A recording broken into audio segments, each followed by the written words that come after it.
여러분 안녕하세요. 온니입니다. 여러분, 저는 불교 집안에서 태어나서 자랐고 기독교를 싫어하던 사람이었습니다. 그리고 저는 심리학자였습니다. 사람의 마음을 분석하고 치료하는 사람이었죠. 그런데 그런 제가 구슬하고 빚을 지고 자살 계획을 세우던 사람이 되었다가 지금은 예수님을 전하는 크리스천이 되었습니다. 도대체 제 인생에 무슨 일들이 있었던 걸까요? 오늘은 불신자 심리학자에서 크리스천이 되기까지 제 이야기를 처음부터 솔직하게 나눠보려고 합니다. 저는 아주 어릴 때부터 몸이 약했습니다. 그리고 아주 어릴 때부터 우울했습니다. 소아 우울증이었었고 학창시절에는 가면성 우울증, 성인이 되어서는 고기능성 우울증이었거든요. 그리고 이외에도 많은 신체적인 질병들이 있었어요. 또 긴장과 불안이 높다 보니 불면증도 아주 오랜 시간 동안 앓고 있었어요. 그런데 겉으로는 멀쩡했어요. 공부도 열심히 했고 책임감도 강했고 밝은 아이였으니까요. 남들이 보기에는 그냥 되게 잘 사는 사람이었죠. 초등학교 때는 친구들이 제가 출석 일수가 모자랄 정도로 입원을 많이 해서 학교를 못 나가니 학교에 나가는 날에는 친구들이 꾀병 부린 거 아니냐고 그렇게 저를 왕따 아닌 왕따를 시키기도 했고 교우 관계에서도 조금 적응하기 어려운 문제들이 많았습니다. 이렇게 남들이 보기에는 그냥 아무렇지 않아 보였는데 저는 몸이 늘 항상 아팠고 겉모습과 달리 가정과 학교 또 개인의 삶에서 어느 하나 마음 편한 상태가 없었어요. 그런데도 저는 보통 쉬어야 되는 상황에서도 멈추질 않았어요. 아니, 사실은 멈추지 못한 거였어요. 제 힘으로 할 수 없는 것 투성이었던 환경에서 제가 열심히 하는 것만이 생존할 수 있는 유일한 방법이었거든요. 내가 좀 더 열심히 하면 더 좋은 날이 올 거야 하면서 저를 몰아붙였고, 그때 저는 하나님을 몰랐고 사람이 모든 것을 할 수 있다고 믿었던 인본주의의 끝판왕이었던 사람이었기 때문에 제가 돈을 많이 벌고 인정받고 큰 사람이 되어서 이 현실을 벗어나야지 하는 생각을 했었던 것 같아요. 그래서 저에게 열심이라는 건 곧 생존이었고 제 몸을 눌러가면서 제 한계를 무시하고 스스로를 몰아붙였습니다. 그러니까 이상하게도 열심히 살수록 더 무너지더라고요. 그리고 결정적으로는 대학원 시절 때 모든 것이 산산조각 나게 됩니다. 대학원 시절 때 제 몸은 이미 한계였어요. 성장하면서 각종 새로운 질병들이 몸에 하나 둘 쌓이고 늘어났고 나중에는 물 마시러 한 발자국도 일어날 힘이 없을 정도의 상태가 되었거든요. 그래서 밥도 물도 마시지 못하고 3일 넘게 굶기도 했었고요. 그 와중에 늘 해야 할 일에 쫓겨서 잠도 자지 못하고 살아가고 있는데도 졸업은 계속 미뤄졌고 논문은 풀리지 않았습니다.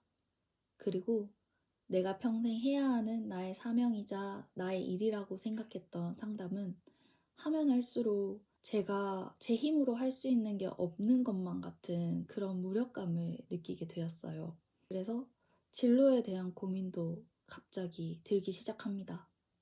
30이 되도록 몸도 일도 인생도 뭐 하나 내 뜻대로 되는 것이 없었고 제가 그토록 바라고 생각해왔던 꿈꿔왔던 이 꿈도 진로도 내 길이 아닌 것 같다는 절망감이 몰려오니 그때 신점이나 사주에 의지하면서 제 미래를 점치기 시작했습니다. 요즘에 어플로 전화로 신점 볼 수 있는 거 많잖아요. 저도 그걸 알게 된 거예요. 그래서 집에 새벽에 오면 이제 뭔가 제 미래에 대해서 불안함이 올라올 때, 좀 더 확신을 얻고 싶을 때 전화를 해서 물어보게 되었고, 이게 한 번, 두 번 쌓이다 보니까 나중에 되돌아보니 걷잡을 수 없이 많은 횟수를 점을 받더라고요. 그러다가 이제 우는 사자와 같이 집어삼킬 영혼을 찾던 그 악한 영들, 또 귀신들에게 제가 걸려들었던 것 같아요. 그렇게 신점에 중독이 되었고, 반복적으로 점을 볼 때마다 구슬해야 한다는 말을 들으니까 결국 저는 태어나서 처음으로 빚을 지면서까지 무리해서 구슬하게 됩니다. 정말 지금 생각해도 참 부끄러운 모습인데요. 그때는 제정신이 아니었어요. 그리고 그 선택 이후에 제 인생은 진짜로 무너졌습니다. 태어나서 처음으로 그런 극심한 자살 충동을 경험했던 것 같아요. 이전에 오랜 시간 우울증을 겪으면서 그냥 죽고 싶다, 진짜 살기가 힘들다 라고 느꼈던 그런 감정과는 차원이 훨씬 달랐던, 정말 구체적으로 실행하고 싶을 만큼 강렬한 충동이었습니다. 매일매일 죽고 싶은 충동과 싸우며 또 폭식증도 심해졌어요. 배달 어플로 가게들이 열리지도 않은 시간부터 가게 오픈을 기다렸다가 아침 10시부터 그 다음날 새벽 4시까지 토하면서 먹었습니다. 마치 걸신 들린 것처럼요. 저는 그때까지 영의 세계를 구체적으로 몰랐습니다. 그리고 전부 그냥 제 멘탈 문제라고 생각했어요. 내가 이렇게 현장에서 치료도 하는 사람이고 심리학적으로 어떻게 하면 이게 나을 수 있을지 잘 아는데도 나는 내 문제를 하나 못 고치네? 나는 왜 이럴까? 하며 자책하고 수치심과 절망을 느끼며 완전히 무너졌습니다. 돈이 없어서 허덕일 때는 지난 저의 선택들을 후회하면서 또다시 죽고 싶다는 생각에 휩싸이기도 하고요. 그런데 그 시점쯤 참 놀랍게도 제 주변 크리스천 지인들이 한 명도 아니고 거의 10명 가까이 저에게 교회 가보자는 말을 하는 거예요. 저는 사실 조금 부담스러웠어요. 그래서 교회에 가지 않으려고 어떻게든 그 제안을 거절하려고 이런 거절 멘트들도 막 메모장에 준비해 두고 그랬었는데 너무 반복해서 듣다 보니까 처음으로 이런 기도를 해보게 되었어요. 하나님, 진짜 살아계시면 제가 알 수 있게 해주세요. 그리고 그 다음날 전혀 예상하지 못한 직장 상사분이 저를 부르셨어요. 그리고 갑자기 제 손을 잡고 저를 위해서 영접 기도를 해주셨습니다. 갑자기 해주고 싶었다면서요. 그리고 제가 하나님을 알고 싶고 하나님에 대해서 어떻게 하나님께 기도하면 되는지 알려주세요 라고 했었는데 성경책을 갑자기 주고 싶으시다고 성경책을 주시면서 주기도문 페이지를 딱 펼치시면서 아무것도 하지 않고 이렇게만 기도해도 돼 라고 정확하게 구체적으로 알려주셨습니다. 저는 그날 이후로는 하나님을 부정할 수 없게 되었어요. 사실 제가 하나님을 알지 못하고 궁금해하던 시간들 속에서 너무 많은 하나님의 응답들도 있었지만 그리고 제 주변에서 너무 많은 간증들을 들었기에 하나님은 진짜 계시다는 사실이 믿어지게 되었어요.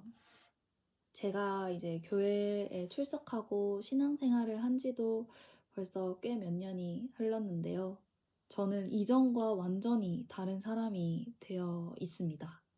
평생 제 스스로가 부끄럽고 어딘가 부족하다고 느끼며 저만 아는 그 열등감에 움츠리고 살았는데 그렇지가 않더라고요.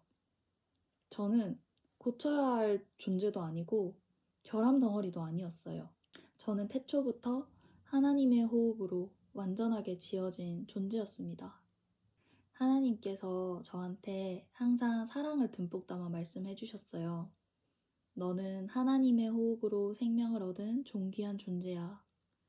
너는 태초부터 지명된 하나님의 자녀란다.